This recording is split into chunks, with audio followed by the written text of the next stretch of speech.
I think that some of the issues I faced that led me down the path of addiction, probably a culmination of a few things. The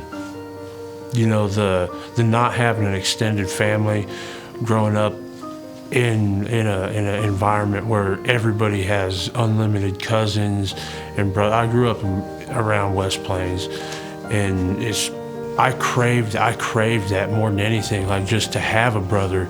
To and being in school, everybody in school had an older brother or older cousins, and because I didn't have anybody.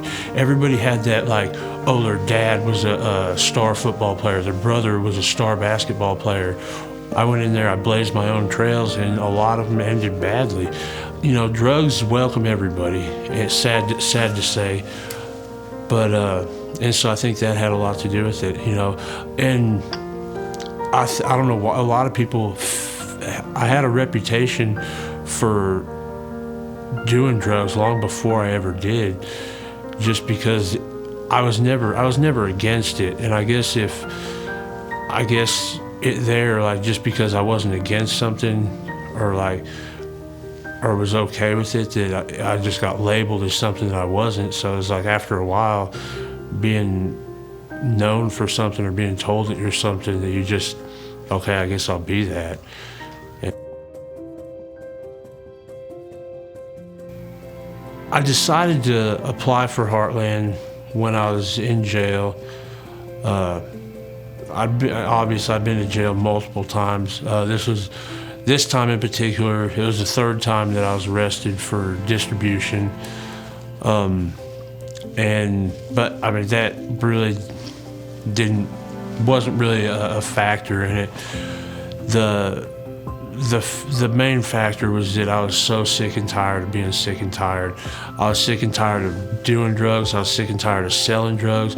I was sick and tired of not having a family, not having a friend. I was to the point that I would not necessarily push people away, because my main source of revenue was selling drugs, but I was to the point that anybody that tried to be around me outside of a business transaction, I would remove myself from the situation.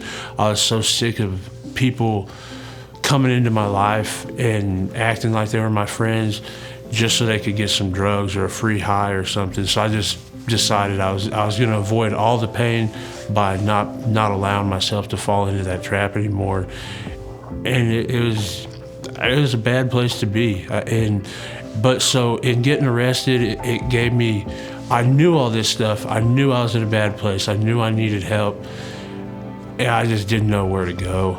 But when I was in jail, the only resource I had was God. And sadly, sometimes you don't realize God's all you need until God's all you have.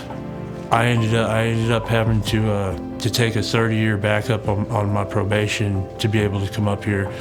And I realized that was also a blessing from God too, because before that, I was going to go into a treatment program on the streets, probation stipulated, and eventually they just continued my probation. My mom asked me, are you still going to go to the treatment? I said, Mom, I'm going to quit when it gets hard. I don't want to go and just quit.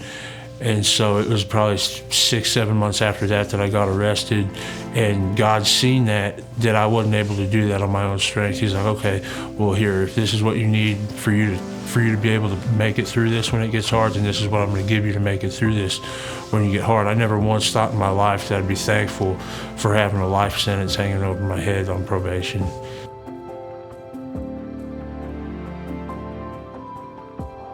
Probably the biggest thing in this year of being here at Heartland, this made a difference. I always talk about this to people, and it's something I'll never forget. In servanthood, for a while we had the garden, and that garden grew more weeds than it did vegetables. And somehow, some way, Daniel Bach taught me how to serve the Lord and be happy while serving the Lord, while picking weeds in that garden.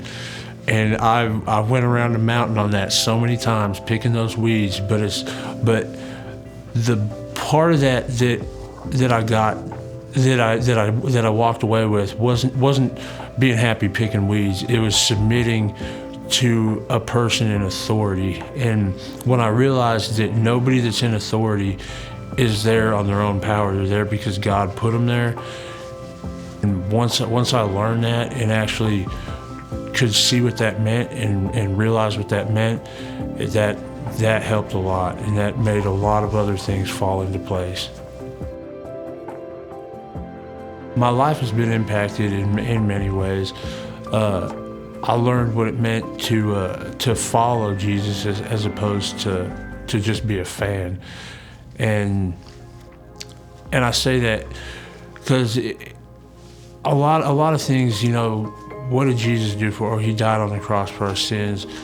But that's probably like, it's like an iceberg. You got a little piece of the iceberg above the water, and then a whole lot underneath it. And I think everybody in the world that knows who Jesus is, or even if they don't know who Jesus is, can say Jesus died for our sins. But it wasn't until I realized like the price he really paid for that. Being in the life I've lived, my mom's never once told me she's proud of me, and hearing her tell me she's proud of me, hearing all kinds of people tell me they're proud of me, I still don't know how to take that and be like, oh, thank you. Yeah, it's like I still don't feel like I did this. It's because I've had 33 years of never being, and it wasn't until I have God in my life that I heard that anybody's proud of me for anything. I've been where you are, and I just that, because in saying that, then that would show them that